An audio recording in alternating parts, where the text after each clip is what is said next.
Dinner के बाद अभी कुछ देर अपने ऑफिस का कुछ काम करता है और कुछ मीटिंग भी वह लंदन के क्लाइंट से वीडियो कॉन्फ्रेंसिंग से करता है।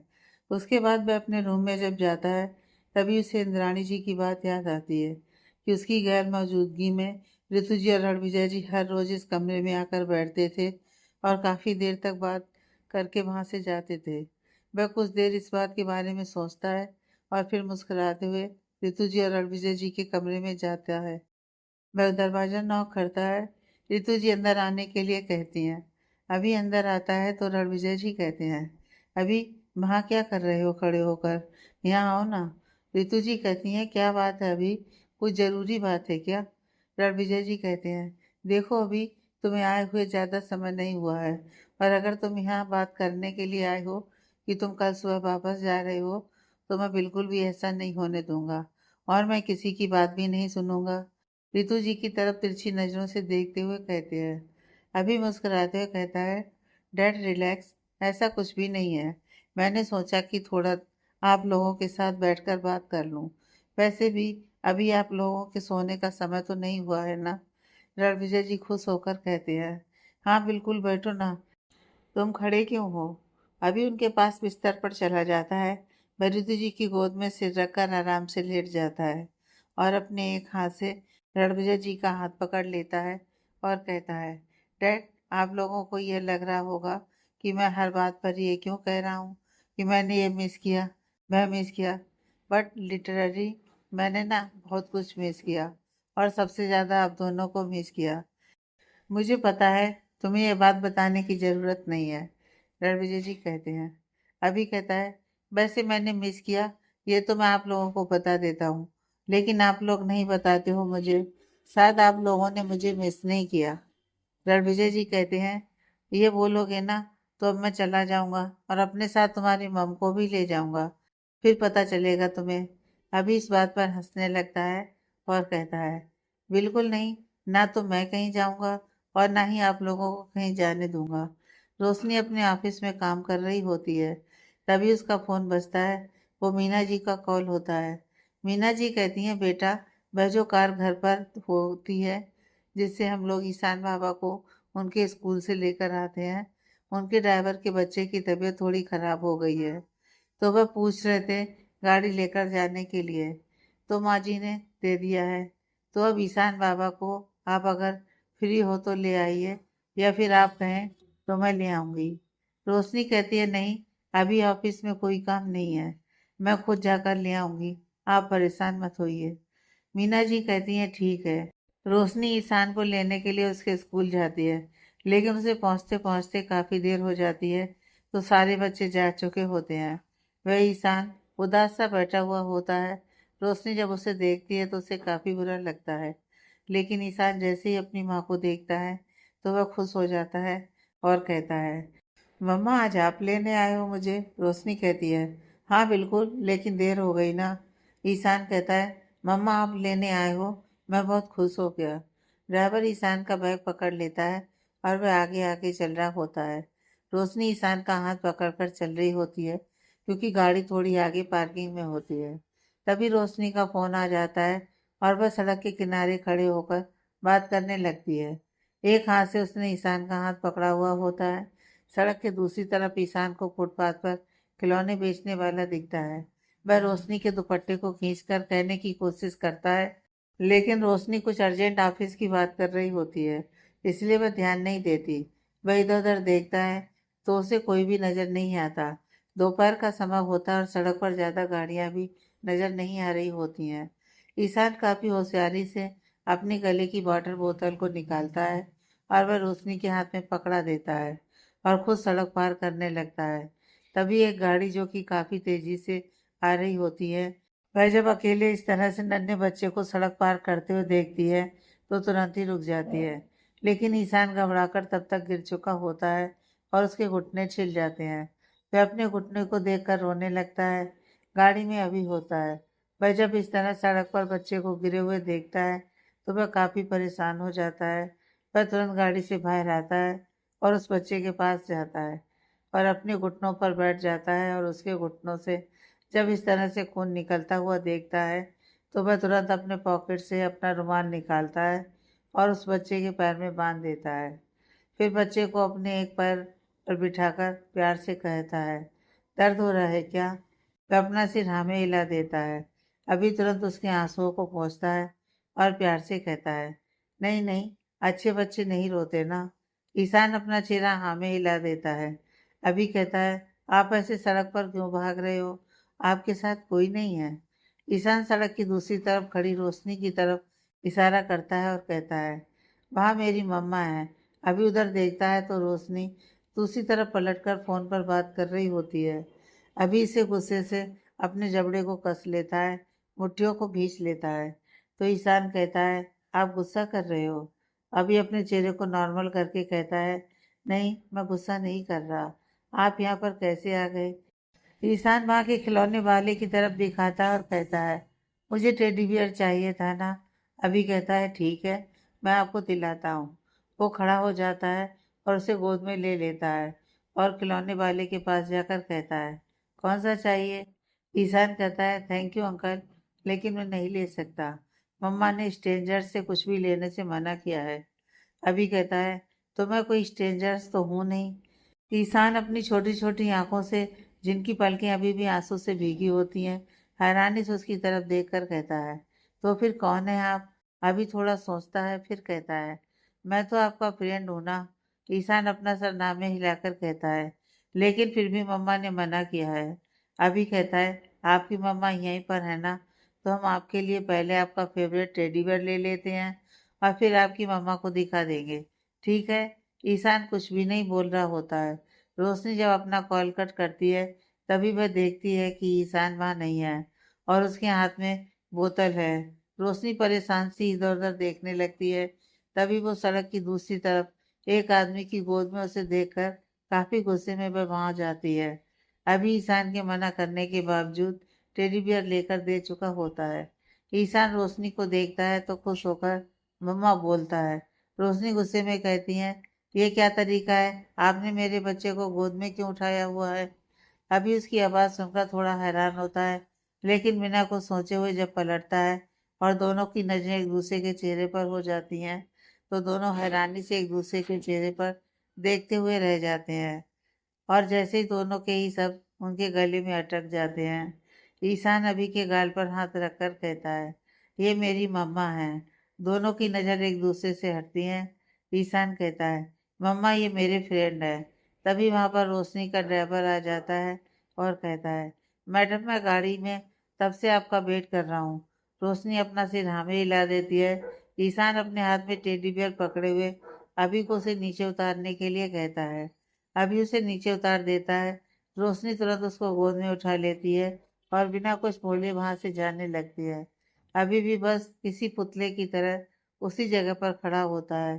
रोशनी तो काफी जल्दी जैसे उस जगह से जाना चाह रही है, लेकिन उसे ऐसा लगता है जैसे हर एक कदम उसके लिए भारी हो रहा हो।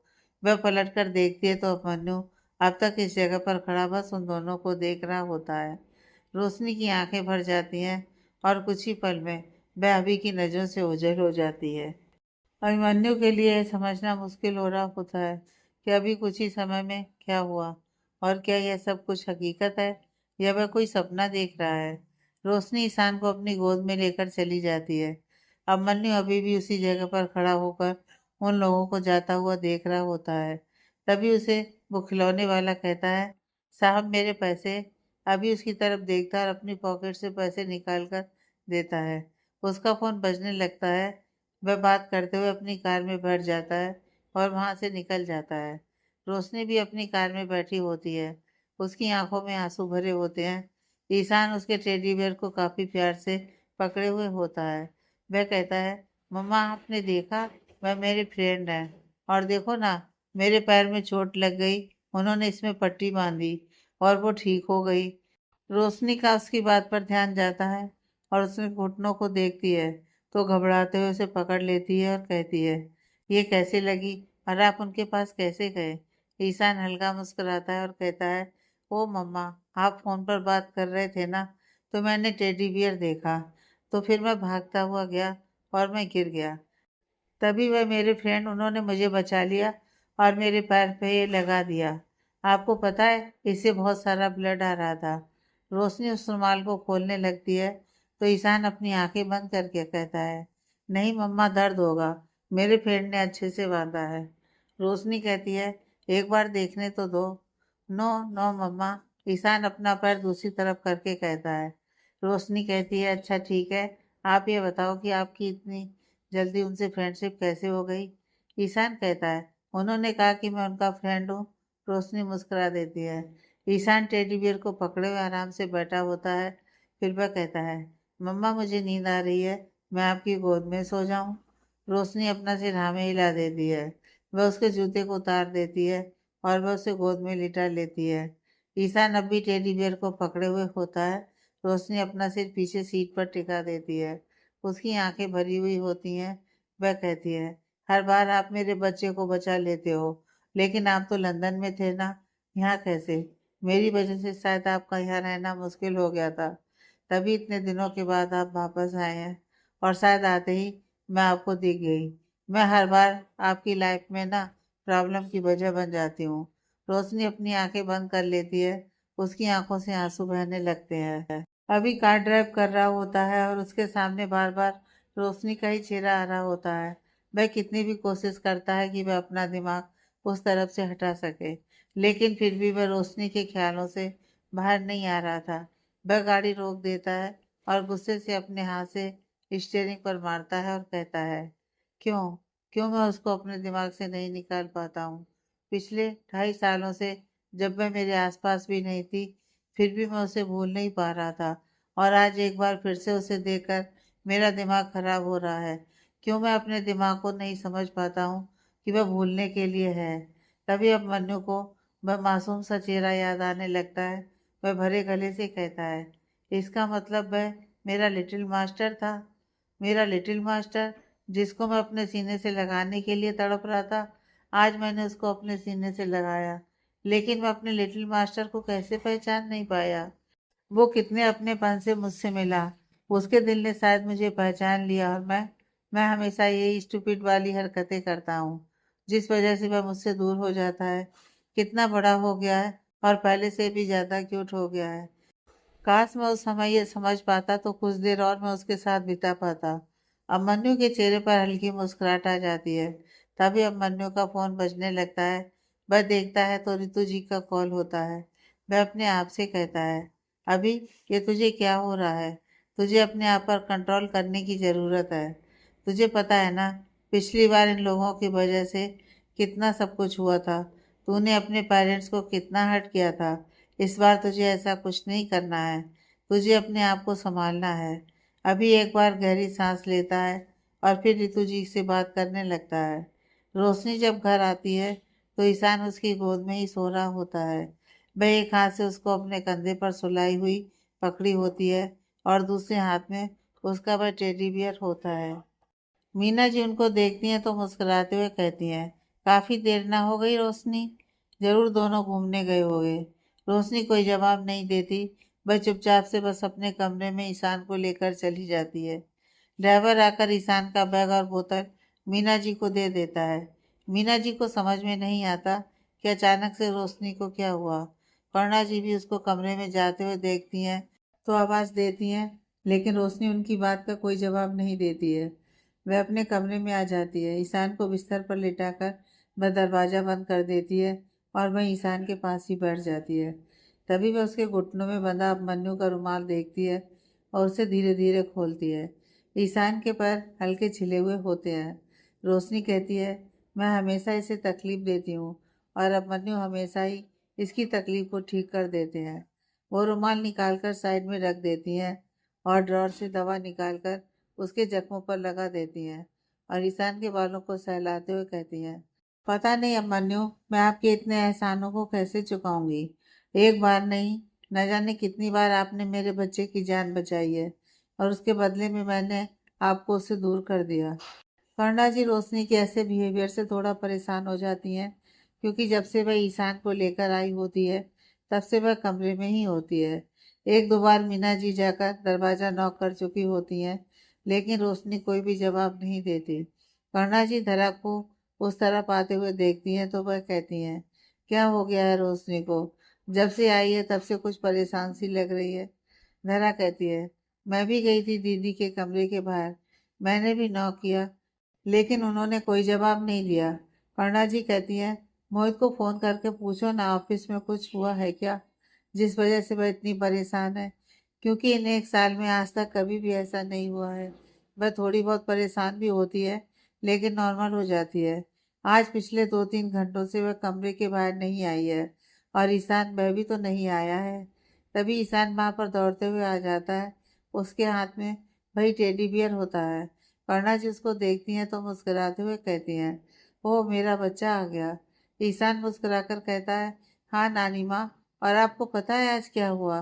रोशनी भी उसके पीछे आ जाती है। वह कहती है, इसके पास इतने टेडी बियर हैं, फिर भी उसने आज ही लिया।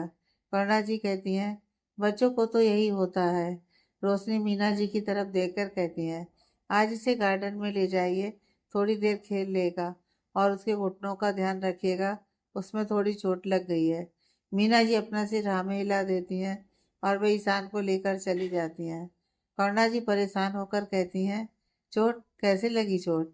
रोशनी कहती है, कुछ खास नहीं माँ, आप तो जानती हैं बच्चों को बस दौड़ना भागना होता है, उसी में बस परेशान मत होइए, ठीक है वो। कर्णा जी कहती हैं, मैं तो ठीक है, मैं देख रही हूँ, तुम ठीक हो? रोशनी कहती है, हाँ माँ, मैंने देख लिया, ज़्यादा चोट नहीं लगी है। कर्णा जी कहती हैं, नहीं मैं उसकी चोट की बात नहीं कर रही हूँ, तुम जब से आई हो तब से कुछ परेशान सी लग रही हो।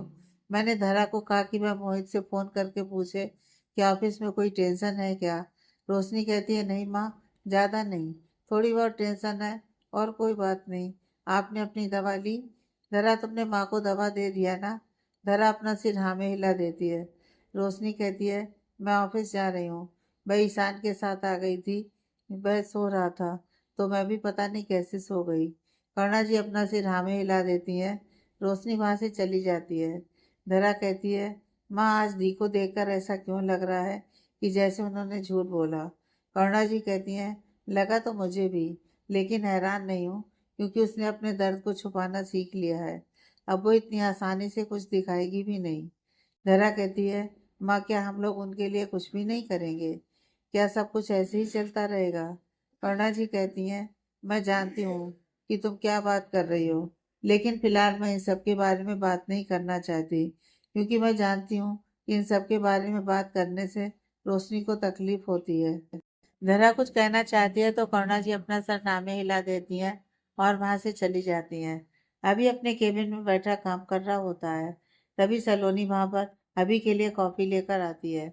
अभी उससे कॉफ़ी ले लेता है और मुस्कुराते हुए कहता है, थैंक यू, वैसे मुझे इसकी ज़रूरत थी। तुम्हें कैसे पता चल गई? सलोनी खुश होकर कहती है, आपने ही तो कहा था ना कि मैं आपकी असिस्टेंट कम आपकी पार्टनर ज़्यादा हूँ, तो बस इसलिए। अभी उसकी बातों का ज़्यादा ध्यान नहीं देता, वो अपनी फाइल को देख रहा होता है। लेकिन रितु जी, जो कि अब मन्नू की केबिन के बाहर ही होती हैं, वो सलोनी की हरकतों को बहुत अच्छे से नोटिस कर रही होती हैं। सलोनी अभी के सामने खड़ी होकर बस उसको एकटक देखकर मुस्कुरा रही होती है। रितु जी केबिन के अंदर आ जाती हैं और सलोनी की तरफ देखकर कहती हैं, तुम्हारा कोई काम है क्या अभी यहाँ पर? सलोनी उनके चेहरे पर देखने लगती है। अभी उनकी तरफ देखने लगता है तो वो अभी से कहती है, अभी सलोनी का कोई काम है क्या? अभी कहता है, नहीं, अभी तो कुछ भी नहीं है। रितु जी उसकी तरफ देखकर कहती हैं, ठीक है तो तुम जाओ, जाकर अपना काम करो, और कुछ होगा तो वह कह देगा। सलोनी अपना सिर हाँ में हिलाकर वहां से चली जाती है। रितु जी अपने मन में कहती हैं, पहले तो मुझे शक था, लेकिन अब मुझे पूरा भरोसा हो गया है कि यह लड़की जानबूझकर अभी के आसपास रहती है। लेकिन अभी इसके चक्कर में फंसे उससे पहले मुझे उसके लिए किसी अच्छी लड़की को ढूंढना होगा, ताकि वह उसकी लाइफ में आ जाए। उस रोशनी की वजह से तो अभी परेशान कितने समय तक था। भले ही उसने इस बात को कहा नहीं, लेकिन मैंने उसकी आंखों में रोशनी के लिए फीलिंग्स तो देखी थी। और रणविजय जी इस बारे में कई बार बात कर चुके हैं, लेकिन बस अब नहीं। अब मैं और अभी की लाइफ को खराब नहीं होने दूंगी।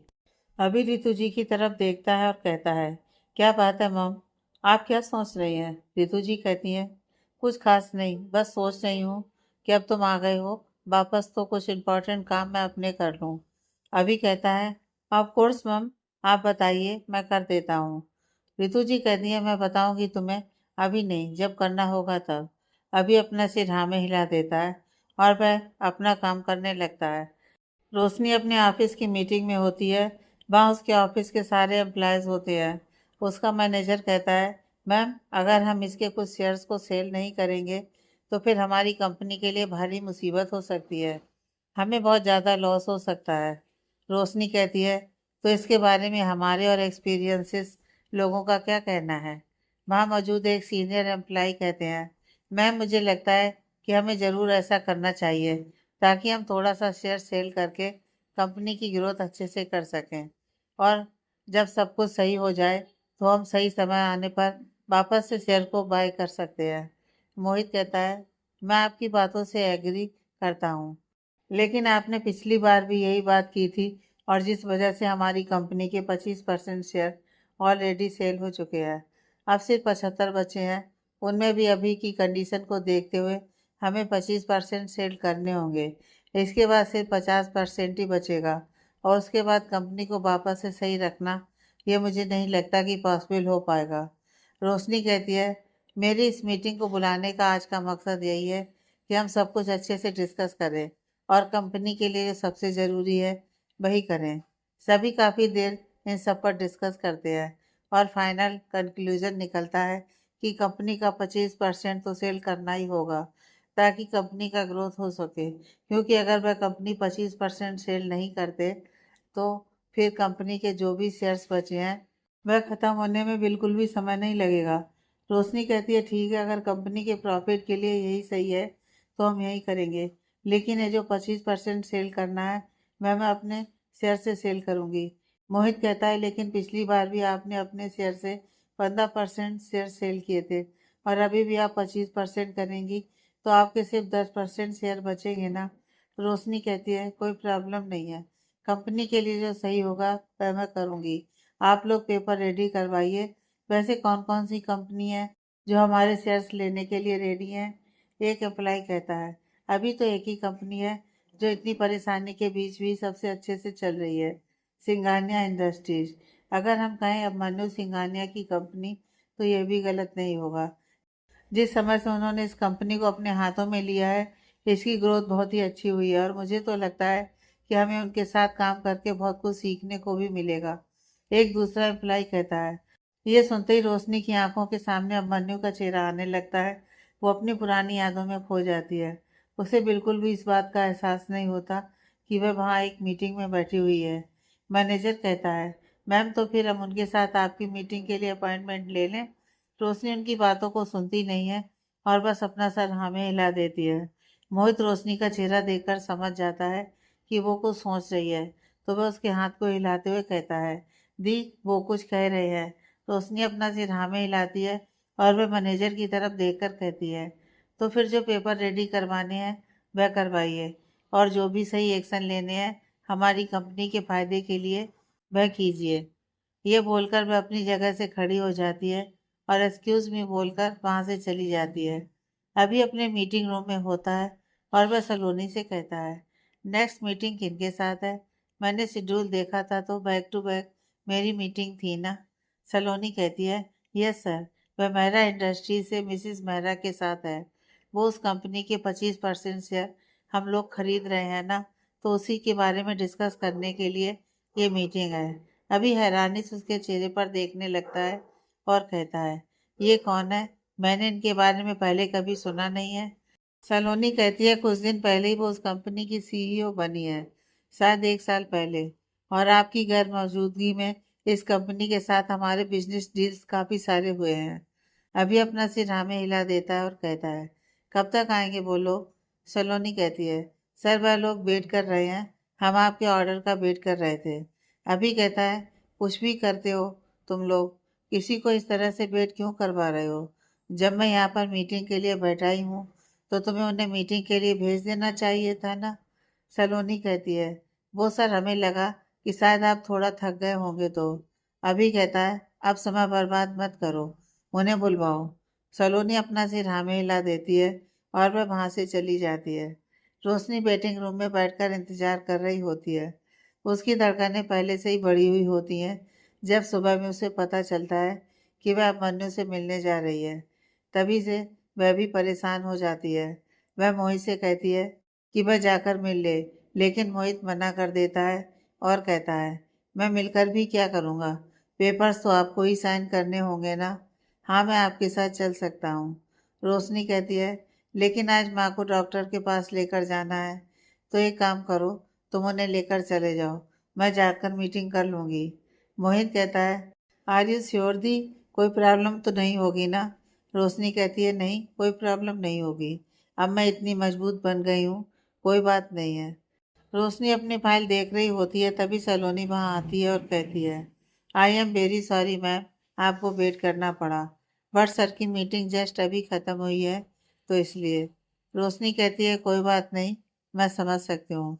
सलोनी कहती है, प्लीज़ मैम आप आइए। रोशनी अपना सिर हाँ में हिलाती है। वह वेटिंग रूम से निकलकर जब मीटिंग रूम में जा रही होती है, तभी उसकी नज़र रितु जी पर पड़ जाती है, जो कि अपने केबिन के पास खड़े होकर एक एम्प्लॉय से बात कर रही होती है। लेकिन रोशनी की हिम्मत नहीं होती कि वह उनके चेहरे पर भी देखे। वह नजरें नीची करके सलोनी के साथ चली जाती है। अभी वहाँ पर पेपर्स देख रहा होता है। सलोनी गेट पर आती है और अंदर आने के लिए परमिशन लेती है।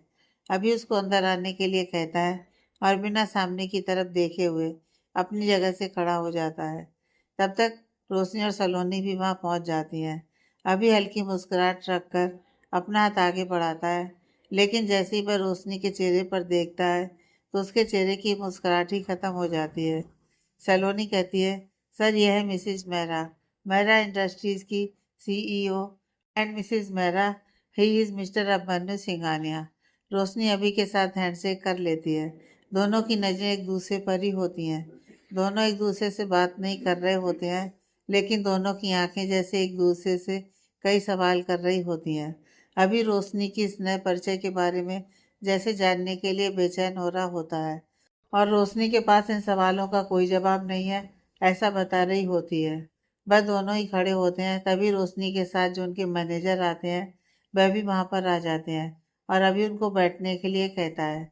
वह लोग वहाँ बैठ जाते हैं। अभी का ध्यान उस फाइल पर नहीं होता, बल्कि वह यह सोच रहा होता है कि यह सब कुछ कैसे हुआ, रोशनी कैसे सीईओ बनी महरा इंडस्ट्रीज की, और क्यों। उसका दिमाग बिल्कुल भी काम नहीं कर रहा होता है। वह बस पेपर को ऊपर से नीचे तक देख लेता है। अभिमन्यु के मैनेजर कहते हैं, सर सब कुछ सही है। अभिमन्यु पेपर साइन कर देता है और वह रोशनी के मैनेजर की तरफ देखकर कहता है, I am very sorry, but मुझे अर्जेंट कहीं जाना है। हम इस मीटिंग को अगले दिन कंटिन्यू करेंगे।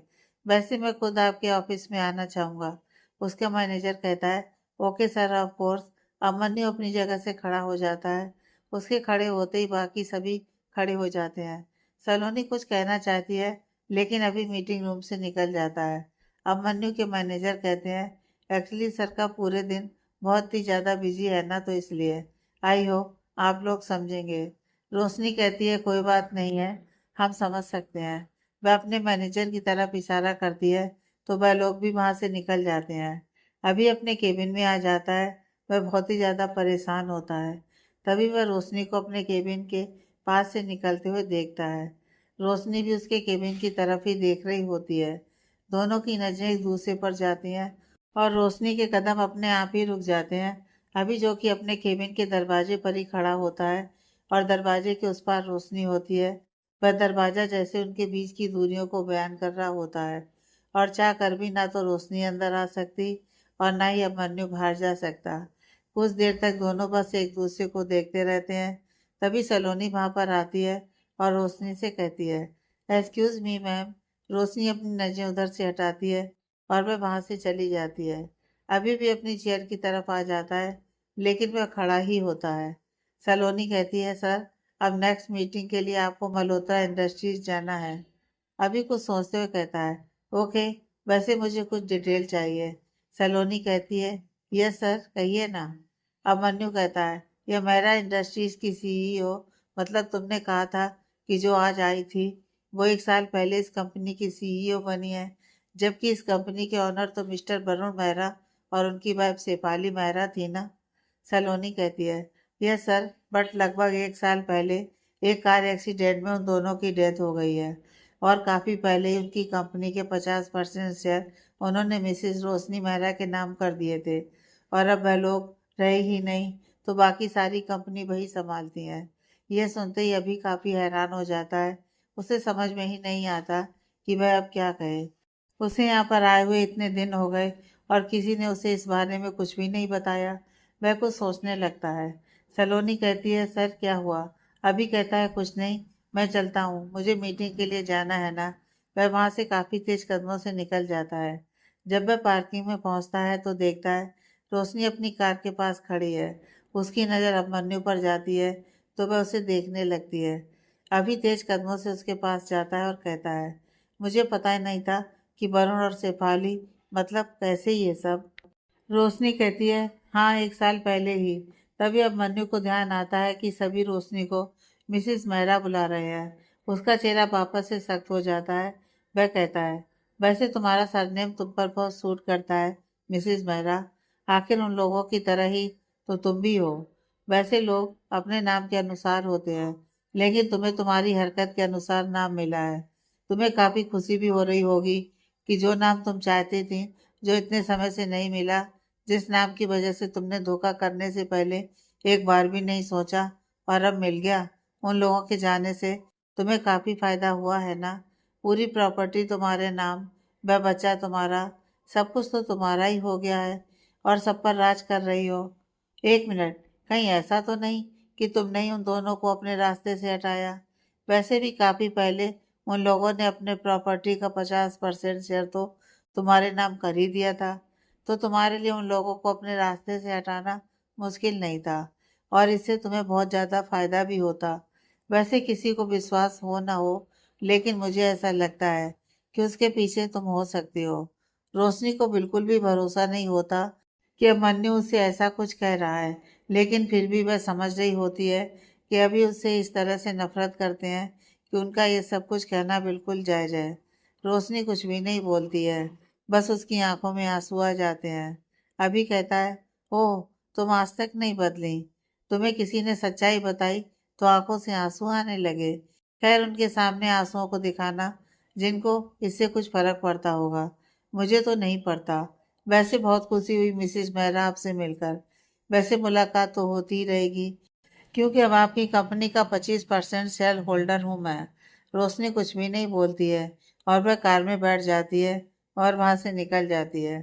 अभी वहीं अपनी मुट्ठियों को भींचे हुए खड़ा होता है। वरुण और शेफाली की मौत के बाद जब कंपनी पूरी तरह से बिखरने लगती है और रोशनी उसे ज्वाइन करती है, तो सभी उसकी उस कंपनी के मालिकाना हक पर सवाल उठाने लगते हैं। तभी करुणा जी के कहने पर रोशनी अपने आप को रोशनी मेहरा के नाम से इंट्रोड्यूस कराने लगती है। रोशनी अपनी कार में बैठी होती है। उसकी आंखों से आंसू बह रहे होते हैं। वह जितने अपने आंसुओं को पोंछती है, उतने ही वह और बह रहे होते हैं। वह अपनी आंखें बंद कर देती है और अपने मन में कहती है, अभी ने एक भी बात गलत तो नहीं कही। सब कुछ तो बिल्कुल सही कहा है उन्होंने। सब कुछ तो मुझे मिल गया, वो नाम, वो पहचान, रुपए, पैसे, सब कुछ मिल गया। लेकिन मैं कैसे बताऊं कि यह सब कुछ मिलने के बाद भी ना तो मेरी ज़िंदगी में वह खुशी है और ना ही ऐसा कोई जो सहारा हो। और यह भी तो उन्होंने ठीक कहा था मुझे कि ना तो मुझे किसी अपने का प्यार कभी मिला है और ना कभी मिलेगा। और मैं चाहती भी हूँ कि मैं ऐसा ही दर्द महसूस करूँ जिस तरह का धोखा मैंने उन्हें दिया है। उसके बाद वह अगर मेरी जान भी ले लेना तो वह भी कम ही होगा। रोशनी का फ़ोन वाइब्रेट कर रहा होता है। वो अपनी आंखों को खोलती है और फ़ोन देखती है तो घर से कॉल होता है। रोशनी अपने आंसुओं को अच्छे से पोंछ लेती है, क्योंकि करुणा जी उसे वीडियो कॉल कर रही होती हैं और यह तभी होता है जब ईशान उन्हें अपनी मम्मा को दिखाने के लिए कहता है। वह मुस्कुराते हुए कॉल रिसीव करती हैं। ईशान कहता है, मम्मा आप कब आओगे घर? करुणा जी कहती है, वह थोड़ी देर में आ जाएंगी बेटा। रोशनी, तुम ही इसे कहो, तभी ये इस बात को मानेगा। मम्मा मुझे अपने फ्रेंड से मिलना है। हम लोग उस जगह पर जाएंगे तो मेरे फ्रेंड मिल जाएंगे ना मुझसे? बोलो ना मम्मा, ईशान पूछता है। रोशनी कहती है, नहीं बेटा, आपके फ्रेंड वहाँ पर नहीं होंगे, उनको भी तो काम होता है ना। ईशान कहता है, मम्मा आप तो जानते होंगे ना मेरे फ्रेंड कहाँ रहते हैं, प्लीज़ मुझे उनसे मिलवा दो ना। आप तो बनी का घर भी जानते हो ना, मुझे उनको थैंक यू बोलना है। उन्होंने जो गिफ्ट मुझे दिया वह मुझे बहुत पसंद आया, मम्मा प्लीज़ मुझे उनसे मिलवा दो ना। रोशनी कहती है, ईशु जिद नहीं करते बच्चा, मम्मा अभी बिजी है, वह आकर आपसे बात करेगी। आप बिल्कुल भी शैतानी नहीं करोगे और किसी को भी परेशान नहीं करोगे, वरना मम्मा आपसे बात नहीं करेगी, ठीक है। वह कॉल कट कर रही होती है, तभी करुणा जी कहती है, रोशनी कौन है वह जिससे मिलने की जिद एहसान कर रहा है? उसका कोई दोस्त है तो बता दो ना, मीना उनके घर जाकर उनसे मिलवा देगी। तुम्हें पता है सुबह से ही जिद कर रहा है। रोशनी कहती है, कोई अजनबी थे वह, ऐसे ही सड़क पर मिले थे और ये खिलौने की जिद कर रहा था तो उन्होंने इसे दिलवा दिया था, तो बस इसलिए कह रहा है। प्लीज आप उसे समझा दीजिए ना, या फिर मीना आंटी को कहिए कि शाम को वह उसे बाहर ले जाएंगी, थोड़ा सा घूमेगा, अपनी उम्र के बच्चों से मिलेगा ना, तो फिर भूल जाएगा। करुणा जी कहती हैं, ठीक है, तुम आराम से काम करो, मैं देखती हूँ। रोशनी अपना सिर हाँ में हिला देती है और वह कॉल कट कर देती है। रोशनी अपनी मुट्ठियों को भींच लेती है और कहती है, तू ये क्या कर रही है रोशनी? फिर से अब मन्नू को उनके लिटिल मास्टर से दूर कर रही है। आखिर किस्मत ने उन दोनों को इतने दिनों बाद मिलाया है, तो कुछ ना कुछ कारण होगा ना। लेकिन तेरा एक और कदम फिर से लोगों को दूर कर देगा। लेकिन यह मन्नू के लिए बहुत ही ज़्यादा ज़रूरी है। तुझे उनसे ईशान को दूर ही रखना होगा, वरना अगर एक बार फिर से वह उसके करीब आ गए तो उनके लिए उससे दूर जाना बहुत मुश्किल हो जाएगा। और ऐसा करके मैं उनके परिवार से उनको दूर नहीं होने दूंगी। रितु जी और रणविजय जी हॉल में बैठे हुए कुछ बातें कर रहे होते हैं। दोनों के चेहरे को देखकर सब पता चल रहा होता है कि दोनों किसी गंभीर मुद्दे पर बात कर रहे हैं। रितु जी थोड़े कड़ी आवाज में कहती हैं, रणविजय मैं कुछ नहीं जानती, तुम आज अभिमन्यु से इस बारे में बात करोगे। मैं करती हूँ तो वह इस बात को इग्नोर कर देता है, लेकिन तुम्हें करना होगा, तुम्हें उसे समझाना होगा। रणविजय उतनी नरमी से उनको कहते हैं, लेकिन अभी अगर नहीं चाहता तो हमारा उस पर दबाव देना ठीक तो नहीं है ना। रितु जी कहती हैं, कब तक ऐसे छोड़ देंगे उसे अकेले, और क्यों? देखो रणविजय, बात को समझने की कोशिश करो, प्लीज। मैं नहीं चाहती कि रोशनी जैसी कोई फिर से उसकी लाइफ में आ जाए और उसकी लाइफ में प्रॉब्लम क्रिएट करे, इसलिए तुम उससे बात करो। रणविजय जी कहते हैं, वैसे मुझे ये समझ में नहीं आता कि तुम रोशनी से इतनी नफरत क्यों करती हो। रितु जी कहती हैं, क्योंकि मैं भूल कर भी नहीं भूल सकती कि वही वजह है मेरे बच्चे की उदासी की। उसकी वजह से ही मेरा बच्चा खुलकर हंसना भूल गया है। उसने उसके साथ धोखा किया है। मैं जानती हूँ कि उसके मन में उसके लिए फीलिंग्स थी, लेकिन कभी उसने इस बात को स्वीकार नहीं किया, और अच्छा भी किया। लेकिन फिर भी वह तकलीफ में तो रहा है ना, और उसकी तकलीफ तभी खत्म होगी जब उसकी लाइफ में कोई और आ जाएगी। तो प्लीज तुम अभी से इस बारे में बात करोगे, ठीक है? रणविजय जी कहते हैं, ठीक है, मैं बात करूँगा। रितु जी मुस्कुरा देती हैं और रणविजय जी को सोचने लगते हैं। अभी जब ऑफिस से आता है और डिनर के बाद बाहर रणविजय जी और अभी बाहर टहल रहे होते हैं। रणविजय जी कहते हैं, अभी मुझे तुमसे कोई ज़रूरी बात करनी है। अभी उनकी तरफ देखकर तुरंत बोलता है, हाँ डैड कहिए ना। रणविजय जी कहते हैं, मैं और तुम्हारी मम सोच रहे थे कि अब वो टाइम आ गया है जब तुम अपने लिए एक लाइफ पार्टनर चुन लो। अभी हैरानी से रणविजय जी की तरफ देखने लगता है। रणविजय जी कहते हैं, इस तरह से हैरान होने की कोई ज़रूरत नहीं है, ये काफ़ी नॉर्मल बात है। अभी कहता है, बट डैड मैं शादी नहीं करना चाहता। रणविजय जी कहते हैं, मैं जानता हूँ, लेकिन मैं और तुम्हारी माँ ऐसा चाहते हैं, और मुझे पता है कि तुम इस बारे में नहीं सोचोगे, लेकिन प्लीज़ इग्नोर करने की बजाय एक बार सोच कर देखो। अभिमन्यु कुछ कह रहा होता है तो रणविजय जी कहते हैं, अभी अगर तुम हमारी इस बात को मानोगे तो हमें खुशी होगी, आगे तुम्हारी मर्जी। ये बोलकर वे वहां से चले जाते हैं। अभी कहता है, आप लोगों को नहीं समझा सकता, लेकिन मैं किसी के साथ कोई रिश्ता नहीं जोड़ सकता, क्योंकि यह सामने वाले के लिए गलत होगा। मेरा दिल किसी और के लिए है, और इस बात को ना तो मैं किसी को कह सकता हूँ, और ना जो मेरे दिल में है उसे ही ये बता सकता हूँ। अभी जब सुबह हॉल में आता है तो देखता है रितु जी और रणविजय जी बैठे हुए हैं और वह कुछ तस्वीरों को देख रहे हैं। अभी उनके पास जाकर बैठ जाता है और कहता है, क्या हो रहा है यहाँ पर? रणविजय जी और ऋतु जी दोनों उसकी तरफ देखने लगते हैं और रणविजय जी कहते हैं, तुम्हारी मम तुम्हारे लिए ही कुछ काम कर रही हैं। अभी और हैरानी से उनकी तरफ देखने लगता है। ऋतु जी उसकी तरफ दो तस्वीरें आगे करती हैं और कहती हैं, अभी ये दो लड़कियों की तस्वीरें हैं। इन दोनों में से तुम्हें कौन सी पसंद है, ये बताओ। अभी की आंखें सिकुड़ जाती हैं और वो अपने मम और डैड की तरफ देखने लगता है। ऋतु जी कहती हैं, बताओ अभी। मम, ये आप मुझसे क्या पूछ रही हैं? अभी बोलता है। ऋतु जी कहती हैं, मैंने और तुम्हारे डैड ने तुम्हारे लिए ये दो लड़कियां पसंद की हैं। इनमें से तुम्हें कौन सी पसंद है, ये बताओ, क्योंकि इन्हीं दोनों में से एक को तुम्हें पसंद करके शादी करनी है। अभी बिना तस्वीरों को देखे हुए कहता है, मम ये क्या है? लाइफ पार्टनर ऐसे पसंद किए जाते हैं अपने लिए?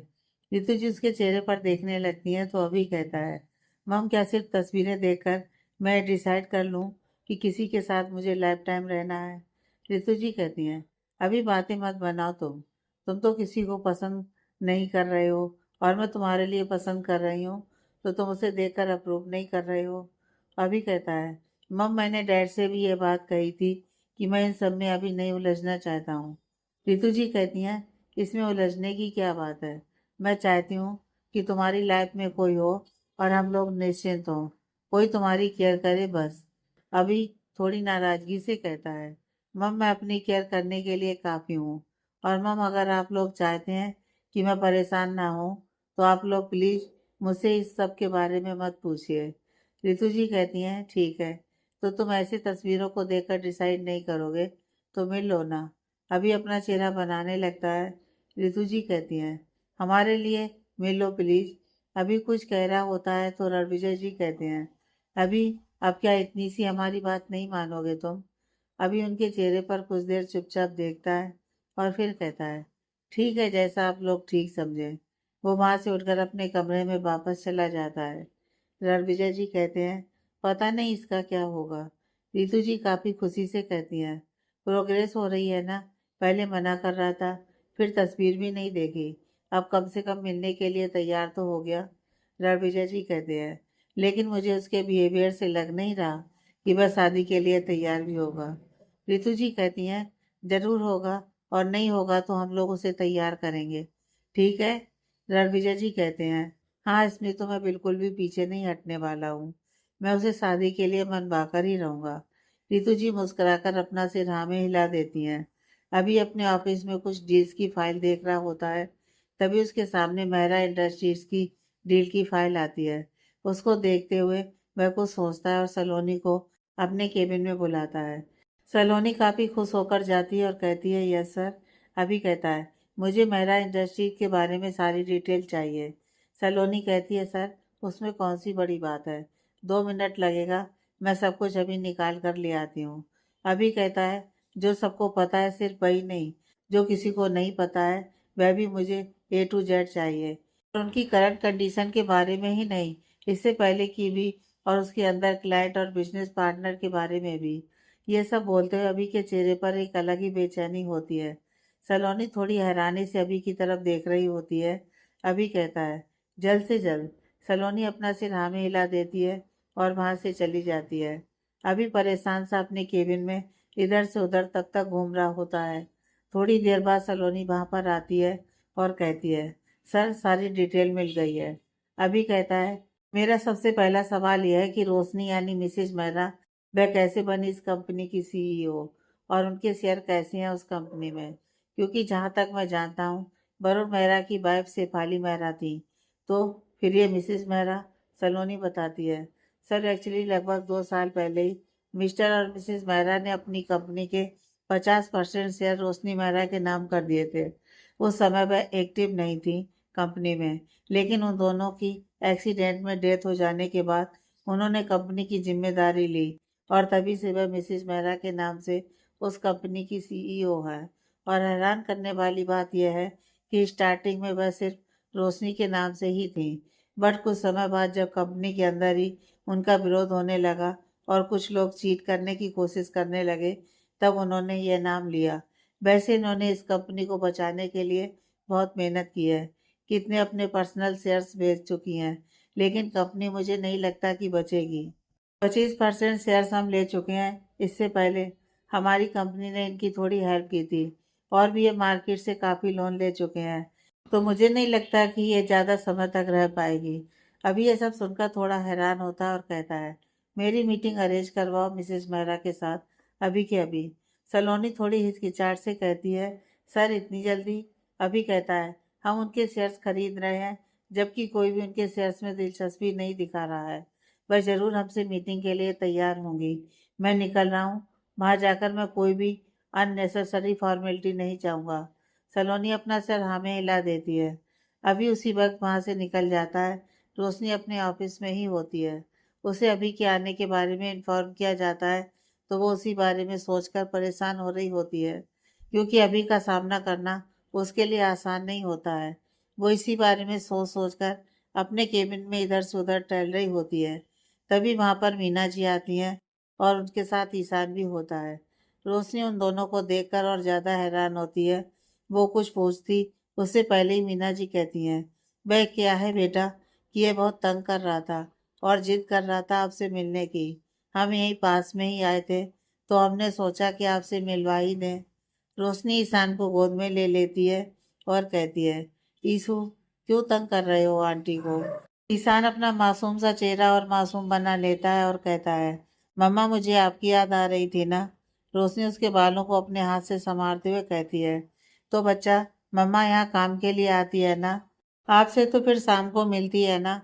मम्मा शाम को होने में बहुत टाइम है और मुझे आपसे मिलना था, मुझे आपके साथ खेलना था। रोशनी कहती है, तो मम्मा आपके साथ शाम को आती तो खेलती ना, ऐसे परेशान नहीं करते ना आंटी को, अब नहीं करोगे ना? ईशान अपना सिर ना में हिला देता है। तभी एक एम्प्लाई आता है और कहता है, मैम मैं सिंघानिया इंडस्ट्री के सीईओ मिस्टर अभिमन्यु सिंघानिया आ गए हैं, आपसे मिलना चाहते हैं। रोशनी यह सुनती है और परेशान हो जाती है। उसे समझ में नहीं आता कि वह क्या कहे। वह एम्प्लाई कहता है, मैम उनको मीटिंग रूम में लेकर चलें। रोशनी अपना सिर हाँ में हिला देती है। ईशान कहता है, मम्मा आप तो मेरे साथ अभी चलोगे घर, प्लीज मम्मा चलो ना। ईशान को ना बिल्कुल अच्छा नहीं लग रहा। रोशनी कहती है, आप थोड़ी देर यहाँ बैठो, मम्मा बस थोड़ा काम करके आती है, फिर आपके साथ चलेगी। ईशान खुश हो जाता है। रोशनी मीना जी से कहती है, थोड़ी देर आप इसे संभाल लीजिए, मैं आती हूँ। मीना जी कहती हैं, आप आराम से जाकर काम करो, कोई प्रॉब्लम नहीं है। रोशनी वहां से चली जाती है। अभी वहां पहले से ही बैठा हुआ होता है। रोशनी उसके साथ नजरें मिलाने से बच रही होती है। अभी रोशनी की तरफ देखकर कहता है, हम अकेले में थोड़ी देर बात कर सकते हैं? रोशनी अपने मैनेजर की तरफ देखती है, तो वे वहां से चले जाते हैं। रोशनी नज़र उठाकर अभी को देखने लगती है, तो अभी उसके चेहरे पर देखकर कहता है, डोंट वरी, मैं ऐसी कोई बात नहीं करूँगा जिससे आपको अनकंफर्टेबल फील हो मिसेज मेहरा। रोशनी अभिमन्यु को उसके इस तरह से पुकारने के पीछे के मतलब को अच्छे से समझ रही होती है। अभी आगे कहता है, मैंने आपकी कंपनी की ग्रोथ देखी है और जिस तरह से ये डाउन जा रहा है ना, उससे मुझे नहीं लगता कि आपकी कंपनी को ख़त्म होने में ज़्यादा समय लगेगा। रोशनी हैरान हो जाती है। अभिमन्यु कहता है, मैं आपको डराने के लिए नहीं कह रहा हूँ, मैं आपकी कंपनी के 25% शेयर खरीदने वाला था, लेकिन मैं उस डील को कैंसिल करना चाहता हूँ। रोशनी परेशान होकर कहती है, देखिए हमने डील कर ली है और मैं नहीं चाहती कि हमारे अतीत में जो भी हुआ उसका बदला आप इस तरह से हमारी कंपनी से लें। अभी कटाक्ष से हल्का अपने होठों को टेढ़ा करके मुस्कुराता है और कहता है, बदला लेना मेरी फितरत नहीं है, क्योंकि अगर मैं बदला लेने वाला होता ना तो यहाँ आकर बात नहीं करता, और मुझे मेरी बात के बीच में डिस्टर्ब करने वाले लोग पसंद नहीं हैं। रोशनी धीरे से सॉरी बोलती है। अभी कहता है, मैं आपकी कंपनी के शेयर्स खरीद नहीं रहा हूँ, बल्कि आपकी कंपनी के अपलिफ्टमेंट के लिए मैं उसमें इन्वेस्ट करूँगा एज ए पार्टनर। रोशनी वापस से हैरानी से उसके चेहरे पर देखने लगती है। तो अगर आप पार्टनर बनकर काम करना चाहें तो सही है, अदरवाइज मुझे 25% शेयर खरीदने में ज़्यादा प्रॉब्लम है नहीं। आई थिंक आपको अपने बोर्ड मेंबर से बात कर लेनी चाहिए और मुझे आधे घंटे में इन्फॉर्म कर दीजिए, क्योंकि मेरे पास और भी अच्छे डील्स हैं। यह बोलकर अभी वहां से निकल जाता है। कुछ देर के लिए तो रोशनी यह समझ ही नहीं पाती कि अब मन्नू की उससे नफरत है या वह आज भी बस उसकी मदद करना चाहता है। अभी वहां से निकल रहा होता है, तभी उसका फोन बजने लगता है। वह रोशनी के केबिन के पास ही खड़ा होकर बात कर रहा होता है। तभी उसे ऐसा लगता है जैसे कोई मुलायम से हाथ उसके हाथ को छू रहे हैं। वह तुरंत उस तरफ देखता है तो वहां पर ईशान खड़ा होता है। अभी तुरंत कॉल कट कर देता है और मुस्कुराते हुए ईशान की तरफ देखने लगता है। ईशान कुछ बोल नहीं रहा था, बस हल्के से उसकी उंगलियों को छू रहा होता है, जैसे कंफर्म कर रहा हो कि यह वही है या कोई और। अभी अपने घुटनों पर बैठ जाता है और बिना कुछ सोचे हुए ईशान को सीने से लगा लेता है और कुछ देर उसे सीने से लगाए रखता है। ईशान थोड़ा अनकंफर्टेबल होने लगता है। वह धीरे से कहता है, फ्रेंड छोड़ो मुझे। अभी तुरंत उससे अलग होता है और कहता है, सॉरी आपको चोट लग गई क्या? ईशान उसके गाल पर हाथ रखकर कहता है, नहीं फ्रेंड। आपको ईशान याद है? अभी मुस्कुराकर कहता है, हाँ बिल्कुल। ईशान कहता है, मुझे भी फ्रेंड याद है। फ्रेंड आप कहाँ चले गए थे? मुझे आपसे मिलना था। मैंने मम्मा से कहा तो उन्होंने मुझे आपसे नहीं मिलवाया, लेकिन आज ईशान यहाँ पर आया तो आप भी मिल गए। आप भी मम्मा के साथ काम करते हो। अभी उसके चेहरे की मुस्कुराहट को देखकर बस मुस्कुराते हुए अपना सर हाँ में हिला देता है। ईशान कहता है, आपको पता है मम्मा मेरे पास बिल्कुल नहीं खेलती हैं, सिर्फ काम करती हैं। बहुत काम करती हैं। आप भी बहुत काम करते हो। आपके पास भी टाइम नहीं है खेलने का। अभी मुस्कुराकर कहता है, नहीं, मेरे पास बहुत टाइम है खेलने का। आप मेरे साथ खेलोगे? ईशान खुश होकर कहता है, हाँ फ्रेंड, लेकिन उससे पहले आप प्रॉमिस करोगे कि आप फिर से मुझे छोड़कर नहीं जाओगे। आप मेरे साथ खेलोगे। आपको पता है आपने जो टेडी बियर मुझे दिलाया था ना, वह सबको पसंद आया। मेरा दोस्त बनी है ना, उसने तो कहा कि उसे वह चाहिए, लेकिन मैंने कहा कि नहीं, ये मेरे फ्रेंड ने मुझे दिलाया है। मेरा स्ट्रांग फ्रेंड जो बड़ा है और उसके पास बड़ी सी कार भी है। आपको पता है? वह हंसा। उसने कहा कि बड़े लोग भी कोई फ्रेंड होते हैं। आप तो हो ना मेरे फ्रेंड। आप बनी को बताओगे ना कि आप मेरे फ्रेंड हो? अभी हंसते हुए कहता है, हाँ बिल्कुल। अभी वही अपने एक पैर पर ईशान को बिठा लेता है और दूसरे घुटने को जमीन पर टिकाए हुए होता है। ईशान को इस तरह से अभी से बात करता हुआ देखकर सभी लोग वहां उन दोनों को देखने लगते हैं। मीना जी भी दरवाजे से खड़े होकर उन लोगों को देखकर मुस्कुरा रही होती हैं। अभी को भी जैसे इस बात का बिल्कुल ध्यान ही नहीं होता है कि वह कहाँ है। रोशनी जब मीटिंग रूम से बाहर निकलती है और वह इस तरह से भीड़ देखती है तो उसे समझ में नहीं आता कि यहाँ क्या हो रहा है। वह कुछ एम्प्लॉयज को साइड करके देखती है तो वहां पर ईशान और अभी को इस तरह देखकर उसकी आंखें भर जाती हैं। तभी ईशान की नज़र रोशनी पर जाती है और वह कहता है, मम्मा आ गई। आप मम्मा को कहो कि वह मुझे आपसे हमेशा मिलवाएं। अभी जब रोशनी की तरफ देखता है और वहां इतने सारे एम्प्लॉयज को खड़ा देखकर वह ईशान को अपने पैर से हटाता है और उसे गोद में लेकर खड़ा हो जाता है। रोशनी अपने सारे एम्प्लॉयज को वहां से जाने के लिए कहती है और फिर मीना जी की तरफ देखती है तो वह जाकर अभी के पास ईशान से कहती है, बाबा अब हम लोग घर चलें, मम्मा काम करके आ जाएगी। ईशान अभी को टाइटली पकड़ लेता है और कहता है, नहीं, मैं अपने फ्रेंड के साथ खेलने जा रहा हूँ। मम्मा मेरे साथ बिल्कुल भी नहीं खेलती है। फ्रेंड आप चलोगे ना मेरे साथ खेलने? आपने प्रॉमिस किया है ना? रोशनी भी उसको समझाती है, ईशान आपको पता है नानी माँ आपका घर पर वेट कर रही हैं। वो बहुत सैड हो रही हैं कि आप उनके पास नहीं हैं। आप उनके पास जाओ। ईशान फिर भी जिद करता है और कहता है, नहीं, मैं अपने फ्रेंड के साथ ही रहूँगा।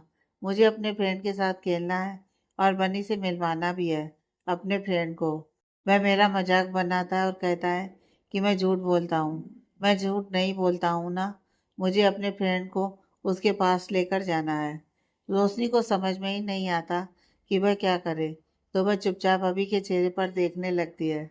अभी ईशान की तरफ देखकर कहता है, आप अभी ना आंटी के साथ जाओ, मैं आपसे मिलने के लिए आऊँगा। फिर हम लोग बहुत सारे गेम खेलेंगे। और अभी तो बनी अपने घर पर है ना, तो हम उससे कैसे मिलेंगे? आप बन्नी को अपने घर पर बुला लेना और फिर मुझे भी बता देना, तो मैं भी आ जाऊँगा। ठीक है? ईशान थोड़ा उदास हो जाता है और धीरे से अपना सिर हिला देता है। अभी कहते हैं, ऐसे सैड होकर नहीं जाते ना, हैप्पी होकर जाओ। मैं प्रॉमिस करता हूँ और मैं अपना प्रॉमिस कभी भी नहीं तोड़ता। वह रोशनी की तरफ लगभग घूरते हुए कहता है, ईशान अभी के गाल पर किस कर देता है और कहता है, ओके फ्रेंड। रोशनी को इस बात से बहुत हैरानी होती है क्योंकि ईशान कभी भी रोशनी के अलावा और किसी के गाल पर किस नहीं करता। सभी उसे कहते हैं फिर भी नहीं। और अभी के साथ आज उसकी दूसरी मुलाकात ही है और वह किस तरह से उसके साथ रहने की जिद कर रहा है जबकि वह उसे ठीक से जानता भी नहीं है। ईशान मीना जी की गोद में चला जाता है और वह वहाँ से चली जाती हैं। अभी रोशनी की तरफ देखता है और कहता है, हर बार मुझे उससे दूर नहीं कर पाओगी और इस बार मैं तुम्हें ऐसा नहीं करने दूंगा। यह बात तुम अच्छे से याद रखना। अभी वहाँ से चला जाता है। अभी ईशान से मिलने के बाद बहुत ही ज़्यादा खुश होता है। वो जब घर आता है तो रणविजय जी हॉल में ही बैठे हुए होते हैं। अभी उनके पास जाकर बैठ जाता है और मुस्कुराते हुए कहता है, डैड आज आपका दिन कैसा रहा? अभी के चेहरे पर इस तरह की मुस्कुराहट देखकर रणविजय जी बस उसका चेहरा ही देख रहे होते हैं। अभी कहता है, क्या हुआ डैड? आप कुछ बोल क्यों नहीं रहे? कैसा रहा आपका दिन? दिन का तो पता नहीं, लेकिन अभी सब कुछ बहुत अच्छा लग रहा है। रणविजय जी बस एकटक उसको निहारते हुए कहते हैं। अभी हैरानी से उनको देखने लगता है। रणविजय जी कहते हैं, ऐसे क्या देख रहे हो? कुछ खास नहीं है। अच्छा रहा दिन।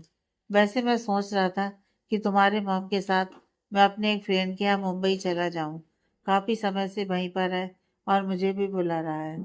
अभी कहता है, मैं आपको कहीं नहीं जाने दूंगा।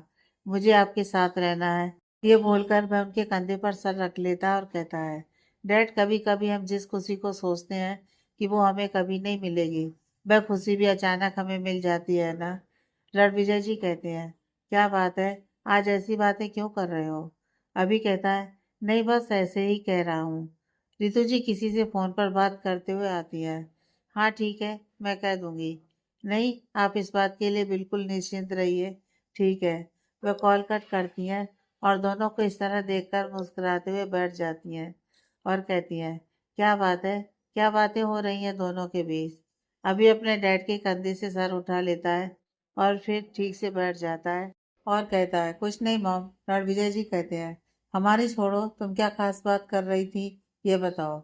रितु जी कहती हैं, वो मैंने अभी के लिए जो कुछ रिश्ते देखे हैं ना, उनमें से एक लड़की है जो कल अभी से मिलना चाहती है। तो मैंने कहा है कि ठीक है, कोई प्रॉब्लम नहीं है, वो मिल लेगा। यह सुनकर अभी का चेहरा वापस से मुरझा जाता है। रितु जी कहती हैं, अभी अब कोई भी ड्रामा नहीं चाहिए मुझे। कल शाम को तो तुम मिल रहे हो बस। ओके। अभी कुछ भी नहीं बोलता और उठकर जाने लगता है। रितु जी कहती हैं, अभी तुमने प्रॉमिस किया था ना? अभी उनकी तरफ देखकर बिना किसी भाव के कहता है, मम डोंट वरी, मैं मिलूंगा। वह अपने कमरे में चला जाता है। रणविजय जी कहते हैं, क्या करती हो रितु? कभी कुछ देखकर भी बोला करो। तुम्हें पता है वह आया था तो कितना खुश था। आज कितने महीनों के बाद मैं कह सकता हूँ कि मैंने उसके चेहरे पर वह पहले वाली मुस्कुराहट देखी है। और तुम्हारी बातों से मैं और अपसेट हो गया। रितु जी कहती हैं, मेरी बातों से अपसेट हो गया? रणविजय जी कहते हैं, हाँ तुम्हें पता है, जब ऑफिस से आया था तो आकर मेरे पास यहाँ पर बैठा और बहुत प्यार से उसने मुझसे पूछा कि डैड आपका दिन कैसा रहा। मैंने उसके चेहरे की मुस्कुराहट देखी ना, तो मेरी नज़र ही नहीं हट रही थी उसके चेहरे पर से। रितु जी कहती हैं, तो वह धीरे धीरे ठीक हो रहा है ना? तो यह तो बहुत अच्छी बात है। तो अभी ही सही मौका है कि हम उसके लिए सब कुछ करते हैं। और तुम ज़्यादा परेशान मत हो, ठीक है? रणविजय जी अपना सिर हाँ में हिला देते हैं। अभी अपने कमरे में आ जाता है और रितु जी की बातों से थोड़ा परेशान होने लगता है। लेकिन फिर जैसे ही उसे ईशान का ख्याल आता है तो उसके चेहरे पर वापस से मुस्कुराहट आ जाती है। वह अपने फ़ोन से ईशान के साथ जो उसने आज तस्वीर ली थी उनको देखते हुए कहता है, सच में लिटिल मास्टर, मुझे बिल्कुल भी उम्मीद नहीं थी कि मैं तुमसे कभी मिल पाऊंगा, तुम्हें अपनी गोद में ले पाऊंगा, इस तरह से तुम्हें प्यार कर पाऊंगा। लेकिन तुम मिले और मैंने सच में अब अपने आप से प्रॉमिस कर लिया है कि अब मैं तुम्हें खुद से दूर कभी भी किसी भी हाल में दूर नहीं होने दूंगा और किसी को करने भी नहीं दूंगा, चाहे कोई भी उसके लिए कुछ भी क्यों ना कर ले। रोशनी काफ़ी परेशान होती है क्योंकि वह यह बात अच्छे से जानती है कि एक बार अभिमन्यु को उसने ईशान से दूर कर दिया था, लेकिन इस बार जिस तरह का गुस्सा उसने अभी की आंखों में देखा है, उससे उसे साफ पता चल रहा था कि वह उससे दूर नहीं होगा। और वो खुद भी वह नहीं चाहती थी कि वह उससे दूर हो, क्योंकि उससे दूर होकर उसकी आंखों में तकलीफ उसको साफ नजर आती है।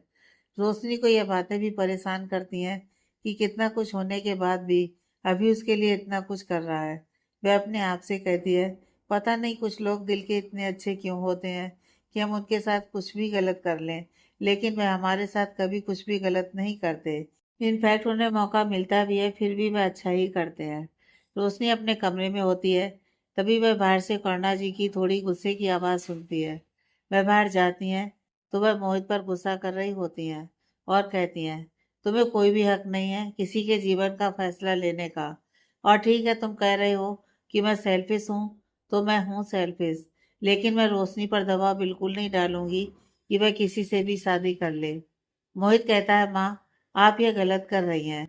आप ये चाहती हैं ना कि वह हमेशा ईशान को ही संभाले क्योंकि वह शेफाली दी और जीजू का बेटा है, लेकिन इसका मतलब यह हरगिज नहीं कि वह अपनी ज़िंदगी बर्बाद कर ले।